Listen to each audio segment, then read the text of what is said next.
unudanılmaz bir fakt və inkar olunmaz bir həqiqətdir ki, Şiə məzhəbi Quranın təhrifi etiqadındadır.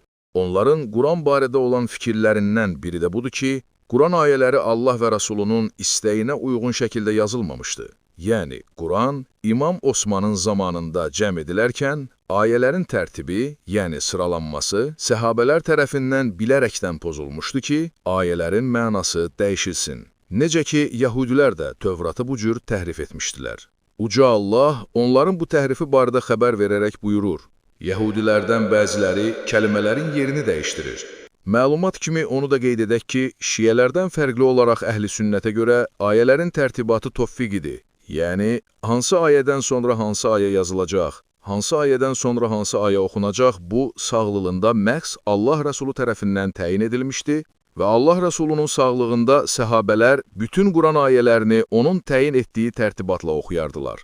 İndi isə Rafizi Cavidin sözlərinə diqqət edin. Bu ayəni də gətirib salıblar yeyib içməyin ortasına.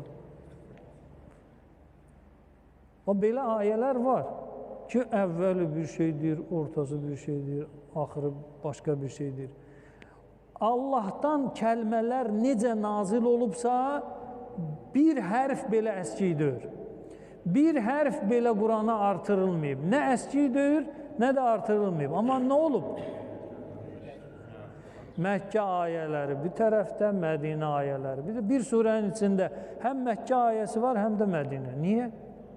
Ya bu Məkkədə nazil olub, Mədinə ayəsinin bu Məkkə surəsinin içində nə işi var? Bu şiə demək istəyir ki, güya Qurana nəyisə artırılmasına, yaxud ondan nəyisə çıxarılmasına etiqad etmirik. Amma və lakin ayələrin tərtibatında səhabələr Quranı təhrif ediblər. Davamına baxaq. Mədinə ayəsinin bu Məkkə surəsinin içində nə işi var? Məsələlər var ortada. O məsələlərdən də biri Əhzab surəsi 33-cü ayədir. Bu müqəddimədən sonra narahat mövzular çoxdur bu məsələdə. Hamısı araşdırma istəyir. Deməli, bu şiə demək istəyir ki, səhabələr bilərəkdən Əhl-i Beytlə əlaqəli ayəni gətirib Əl-Əhzəb surəsi 33-cü ayənin içərisinə daxil ediblər ki, qoy həmin ayələri oxuyan elə bilsin ki, Peyğəmbər xanımları da Əhl-i Beytdəndir. Necə ki, bunu şiə alimi məclisi deyik.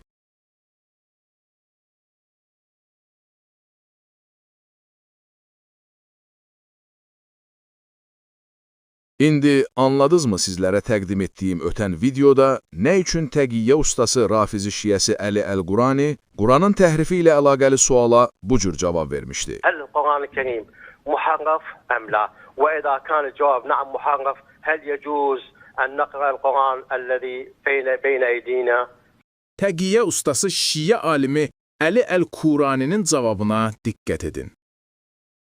هذا القرآن الموجود هو حجة علينا إذا طلع الإمام المهدي سلام الله عليه وراد يعدل بعض آية مكان هذا خصه هو مهدي معصوم من ربه. Başa düşmədik. Necə məyər? Mehdi gələndə Quranın bəzi ayələrinin yerini dəyişəcək. Deməli, indi ayələr öz yerində deyil. Baxın, bu elə Quranın sahabələr tərəfindən təhrif olunduğuna, düz yazılmadığına, əsl Quranın Əli tərəfindən yazıldığına və hal-hazırda da Mehdidə olduğuna inanmaqdır. Sadəcə olaraq bunu açıq şəkildə dilə gətirə bilmirlər. İndi isə ağası Əl-Quranini müdafiə etmək istəyən bədbəxt Qasiminin sözlərinə diqqət edin. Baxın, binbaz.org.sa saytına müraciət edirik. Vəhabilərin baş müftisi Binbazın saytı deyir, Həl tərtibu əsməi suvaril Qur'an təvqifiyyun. Bu başlığı yazın. Binbazın səsi də qoyulub ora. Cavabda deyir ki, əmmə tərtibuhə fil mushafi, surələrin mushəfdə, Quranda olan tərtibi, ardıcıllığı, əl-bəd'u bil-həmdi, thumməl-bəqara, thumma əl-İmran, ilə əxirihi, həzə tərtibu min ictihədi sahabəti. Deyir ki, Quran ki, həmdlə başlayır, sonra Bəqərə gəlir, sonra Ali-İmran gəlir, Quran axırına qədər olan surələr, deyib, bu tərtib sahabələrin ictihadındandır. Sahabələr ictihad ediblər, surələri bu cür tərtib ediblər. Əl-Qurana qədər rəhməhullah o cür etiqad edir. Ay kələkbaz cahil, özünü ağıllı sayıb cəmaatı qoyun yerinə qoymusan? Şeyx İbn Bazın dediyi surələr arası tərtibatdır ki, bu məsələ alimlər arasında ixtilaflı bir məsələdir və bunun təhriflə heç bir əlaqəsi yoxdur. Yəni, Osmanın zamanında Quran cəm edilərkən hansı surədən sonra hansı surə gələcək, bu səhabələrin ictihadı ilə olub, yoxsa bunu da Allah Rəsulu təyin edib. Bu, alimlər arasında ixtilaflı bir məsələdir.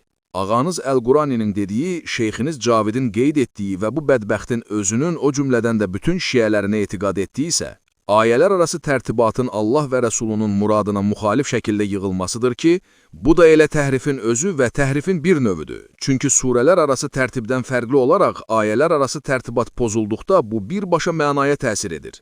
Və sizə görə səhabələr bunu bilərəkdən etmişdilər ki, Quran düzgün anlaşılmasın. Bir sözlə, ay Qasım, səninkilərdə bir tərəflərdə özünü ağıllı sayılan axmaq deyirlər. Görün, təhrifin bu növü barədə Qum şəhərinin elmi hovzasının ustadı Şeyx Muhammed Cəfər nə deyir? معنى التحريف هذا السؤال لا بأس به أن أفتح الجواب بصورة لازمة أنه Amma təhrifin mənasına gəldikdə, bu suala cavab verməkdə bir problem görmürəm. Bu haqda bunu deyə bilərəm ki, təhrifin mənalarından biri də bir şeyi öz yerindən götürüb başqa yerə qoymaqdır və bu mənada təhrif Quranda baş vermişdir. Davam edək. Yazıblar videodakı əlimizdə mövcud olan Quran ibarəsinə diqqət etdinizmi? Həqiqətən nəsə tapıblar kişilər. Deməli, əlimizdə mövcud olmayan Quranda var. Biz dəfələrlə demişik ki, vəhabilərin fəhmində problem var. Bunlar adi alimlərimizin sözlərini başa düşə bilmirlər, hədislərimizi başa düşməyə çalışırlar güya. Baxın, Əl-Qur'anul mövcud deyir bir nəfər. Bu o mənanı verir ki, bunun məfhumu budur ki, yəni əlimizdə olmayan Quran da var. Eybi yoxdur. Siz şiyələr təqiyyə etməyinizdə davam edin. Biz əhli sünnət də sizin maskalarınızı cırmaqla məşğul olaq. İndi görək siz şiyələrə görə. Əlimizdə mövcud olmayan Quran da var, yoxsa yoxdur? El-Kur'an-ül Kerim əmərən Nəbi sallallahu aleyhi və aleyhi. Allah Rəsulu məhz Əliyə Quranı toplamağı və onu yazmağı əmr etdi. Əkmələ cəm'əhu. Əli də Quranı cəm etdi və biz belə etiqad edirik ki, onun yazdığı Quran bu Qurandan fərqlənir. Həm surələrin tərtibatına görə, həm də ayələrin tərtibatına görə fərqlənir. Əlimizdə olan Quranda hər hansısa bir artırılması və azaldılması olduğunu demirik, amma bu Quran Əlinin cəm etdiyi və hal-hazırda Mehdidə olan Quranla tərtibatına görə fərqlidir.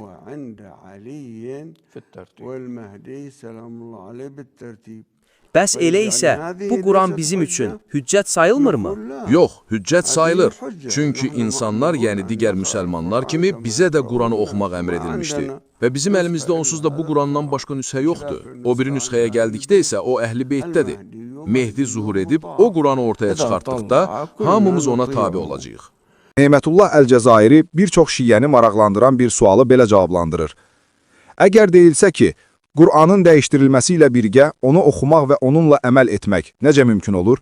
Cavabında deyirəm, artıq hədislərdə məsum imamlardan rəvayət olunmuşdur ki, onlar öz şiyyələrinə əldə mövcud olan Qur'anı namazda və başqa ibadətlərdə oxumağı və onun hökmləri ilə əməl etməyə əmr etmişdilər. O vaxtacan ağamız sahib əz-zaman zuhur edəcək və insanların əllərində olan Qur'anı səmaya qaldıracaq. Əmirül-Momininin, yəni Əlinin yazdığı əsl Qur'anı ortaya çıxaracaq. Onu oxuyacaq və onun hükümləri ilə əməl edəcək. Əgər Quranın təhrif olunmadığını dilə gətirən şiə həmvətənlərimiz öz iddialarında səmimi və haqlıdırlarsa, o zaman şərh bölümünə gəlib bu cür yazsınlar. Quranın təhrif olunduğunu deyən hər kəsə Allahın, mələklərin və bütün insanların lənəti olsun.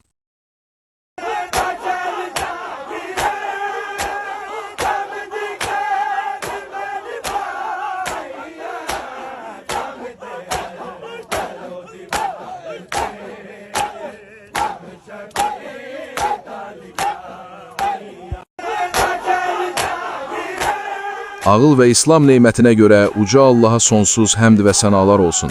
Rəbbim millətimizi bu kələkbaz şiyələrin fitnə və fəsadlarından qorusun. Amin.